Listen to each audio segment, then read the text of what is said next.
Hello guys, educational activity हम में आपका पुनः स्वागत है।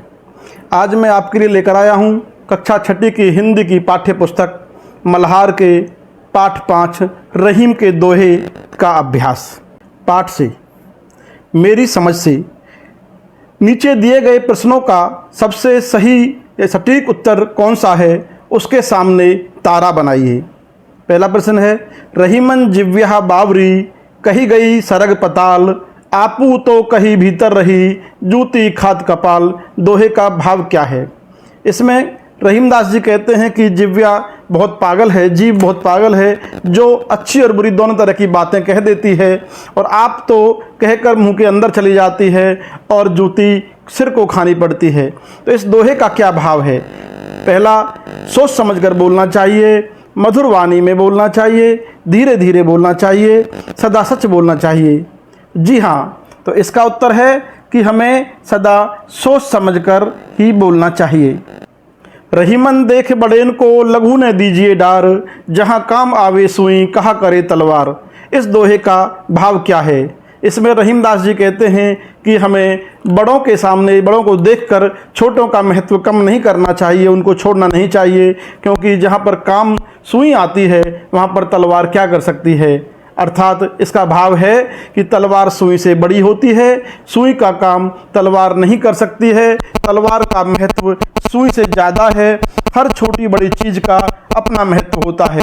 तो बिल्कुल सही जवाब कि हर छोटी बड़ी चीज़ का अपना महत्व होता है, अपना उपयोग होता है। जैसे कपड़े सीने के लिए सुई काम आती है, तलवार नहीं, उसी प्रकार युद्ध में लड़ने के लिए तलवार काम आती है, सुई नहीं।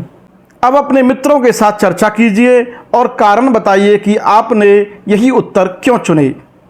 तो पहला प्रश्न का उत्तर हम देखते हैं कि सोच समझकर बोलना चाहिए। हमने ये उत्तर दिया क्योंकि इस उत्तर को चुनने का कारण यह है कि इस दोहे में रहीम जी यह बताने की कोशिश कर रहे हैं कि बिना सोचे समझे बोलने से नुकसान हो सकता है। जिव्या का गलत इस्तेमाल हमें परेशानी में डाल सकता है, इसीलिए हमें हमेशा सोच समझकर ही बोलना चाहिए। दूसरा प्रश्न, हर छोटी बड़ी चीज़ का अपना महत्व होता है। इस उत्तर को चुनने का कारण यह है कि इस दोहे में रहीम ने सुई और तलवार का उदाहरण देकर बताया है कि जो काम सुई कर सकती है वो काम तलवार नहीं कर सकती। अतः हर वस्तु, चाहे वो छोटी हो या बड़ी हो, अपनी जगह महत्वपूर्ण है। मिलकर करें मिलान। पाठ में से कुछ दोहे स्तंभ 1 में दिए गए हैं और उनके भाव स्तंभ या कॉलम 2 में दिए गए हैं। अपने समूह में इन पर चर्चा कीजिए और रेखा खींचकर सही भाव से मिलान कीजिए। स्तंभ 1 में 3 वाक्य हैं। रहीमन धागा प्रेम का मत तोड़ो छटकाए, टूटे से फिर ना मिले, मिले गांठ परी जाए। तो इसका अर्थ हम स्तंभ 2 में ढूंढते हैं। इसका अर्थ है कि रहीमदास जी कहते हैं कि प्रेम या रिश्तों को सहेज कर रखना चाहिए। दूसरा, कही रहीम संपत्ति सगे, बनत बहुत बहुरीत, विपत्ति कसौटी जे कसे, ते ही सांचे मीत। इसका भाव है कि सच्चे मित्र विपत्ति व विपदा में ही साथ रहते हैं। तीसरा, तरवर फल नहीं खाते है, सरवर पिय ने पान, कही रहीम पर काज हित, संपत्ति संचय सुजान। कि सज्जन मनुष्य परहित के लिए संपत्ति संचित करते हैं। आगे है पंक्तियों पर चर्चा। नीचे दिए गए दोहों पर समूह में चर्चा कीजिए। उनके अर्थ या भावार्थ अपनी लेखन पुस्तिका में लिखिए। पहला है, रहीमन विपदाहु भली, जो थोड़े दिन होए, हित अनहित या जगत में, जाने परत सब कोय। और दूसरा है, रहीमन जिव्या बावरी कही गई सरग पताल, आपू तो कहीं भीतर रही जूती खाद कपाल। आइए इनका अर्थ देखते हैं। रहीमन विपदाहु भली, जो थोड़े दिन होए, हित अनहित या जगत में, जाने परत सब कोय। इसमें रहीम जी कहते हैं कि थोड़े दिन के लिए आने वाली विपत्ति, मुसीबत अथवा कठिनाई भी अच्छी होती है, क्योंकि विपत्ति के दौरान ही हमें पता चलता है कि कौन हमारा हितैषी है और कौन नहीं है। दूसरा, रहीमन जिव्या बावरी कह गई सरग पताल, आपू तो कहे भीतर रही जूती खाद कपाल।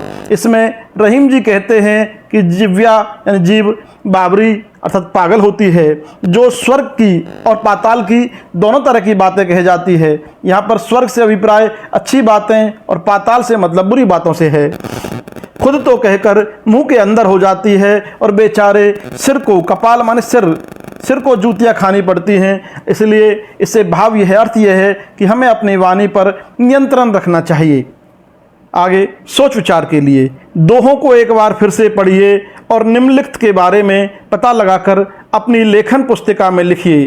पहला है, रहीमन धागा प्रेम का, मत तोड़ो चटकाए, टूटे से फिर ना मिले, मिले गांठ परी जाए। इस दोहे में मिले के स्थान पर जुड़े और छिटकाए के स्थान पर चटकाए शब्द का प्रयोग भी लोक में प्रचलित है।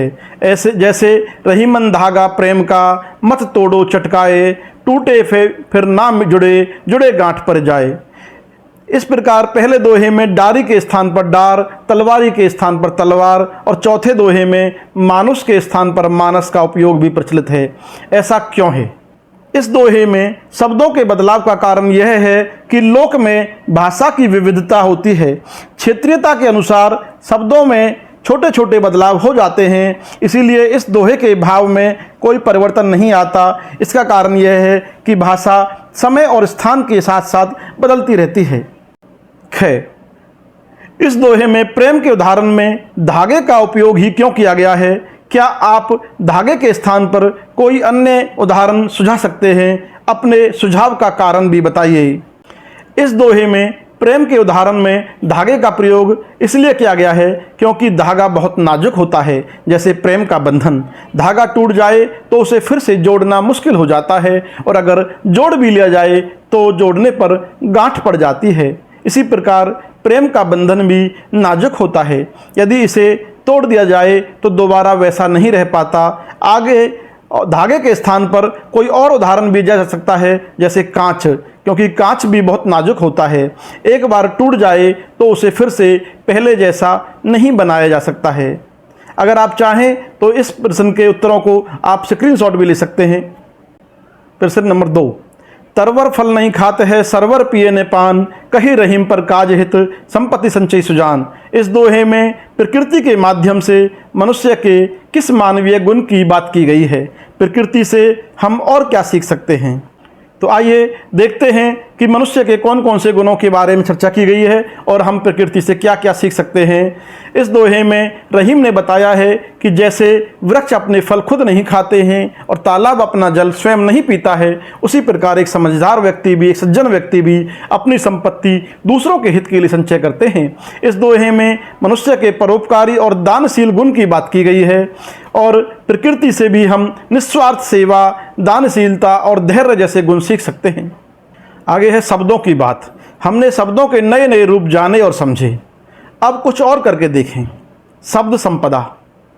कविता में आए हुए कुछ शब्द नीचे दिए गए हैं। इन शब्दों को अपनी मातृभाषा में क्या कहते हैं लिखिए। तो कविता में कुछ शब्द दिए हुए हैं, जैसे तरवर, विपत्ति, छिटकाए, सुजान, सरवर, सांचे, कपाल। इनको हमें अपनी मातृभाषा में समानार्थक शब्द लिखने हैं कि इनको और क्या क्या कहा जाता है। चलिए देखते हैं। तरवर को पेड़ भी कहते हैं, तरु भी कहते हैं। विपत्ति को विपत्ति, मुसीबत, कष्ट आदि शब्दों से भी पुकारा जाता है। छिटकाए को झटकना या खींचना। सुजान, सज्जन। सरवर, तालाब। सांचे, सच्चे। कपाल, सिर, खोपड़ी। आगे है शब्द एक अर्थ अनेक, जिसमें दिया हुआ है रहीमन पानी राखिए, बिन पानी सब सून, पानी गए ने उबरे, मोती मानस चून। इस दोहे में पानी शब्द के 3 अर्थ दिए गए हैं, सम्मान, जल और चमक। इसी प्रकार कुछ शब्द नीचे दिए गए हैं। आप भी इन शब्दों के 3-3 अर्थ लिखिए। आप इस कार्य में शब्दकोश, इंटरनेट, शिक्षक या अभिभावकों की सहायता भी ले सकते हैं। जब एक शब्द भिन्न भिन्न अर्थों में प्रयोग होता है, अलग अलग अर्थों में प्रयोग होता है, तो उसके लिए उन अर्थों को अनेकार्थक कहा जाता है। तो अनेकार्थक शब्दों के अर्थ देखते हैं। कल, कल अर्थात मशीन। आने वाला कल, बीता हुआ कल, शांति। पत्र, पत्र अर्थात पत्ता, चिट्ठी, पंख। कर, कर माने हाथ, कर माने टैक्स, कर मतलब हाथी का सूंड। फल, फल नतीजा, पेड़ का फल, अग्रभाग हल्का। आगे है पाठ से आगे आपकी बात।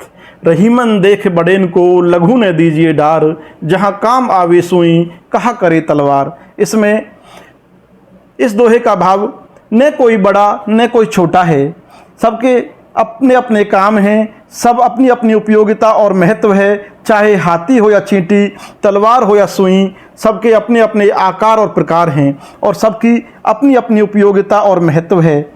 सिलाई का काम सुई से ही किया जा सकता है, तलवार से नहीं। सुई जोड़ने का काम करती है जबकि तलवार काटने का। कोई वस्तु हो या व्यक्ति, छोटा हो या बड़ा, सबका अपना सम्मान करना चाहिए। अपने मनपसंद दोहे को इस प्रकार की शैली में अपने शब्दों में लिखिए।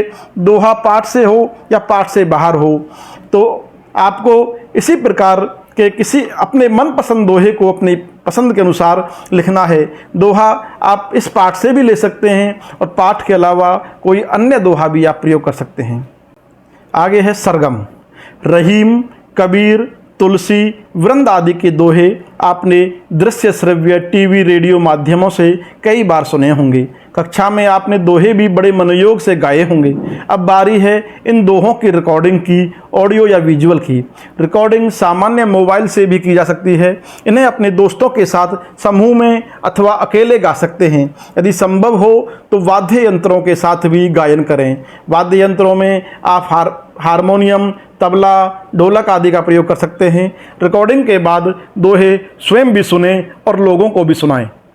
तो ये प्रश्न आपको स्वयं करना है, आपको अपनी रिकॉर्डिंग करनी है और स्वयं सुनना है। रहीम, वृंद, कबीर, तुलसी, बिहारी आदि के दोहे आज भी जनजीवन में लोकप्रिय हैं। दोहों का प्रयोग लोग अपनी बात पर विशेष ध्यान दिलाने के लिए करते हैं।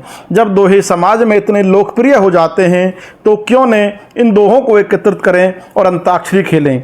अपने समूह में मिलकर दोहे एकत्र कीजिए। इस कार्य में आप इंटरनेट, पुस्तकालय और अपने शिक्षकों या अभिभावकों की सहायता भी ले सकते हैं। यह भी आपको इंटरनेट आदि की पुस्तकालय की सहायता से कुछ दोहे इकट्ठे करने हैं और अपने साथियों के साथ आपको दोहों की अंताक्षरी खेलनी है। आगे है आज की पहेली।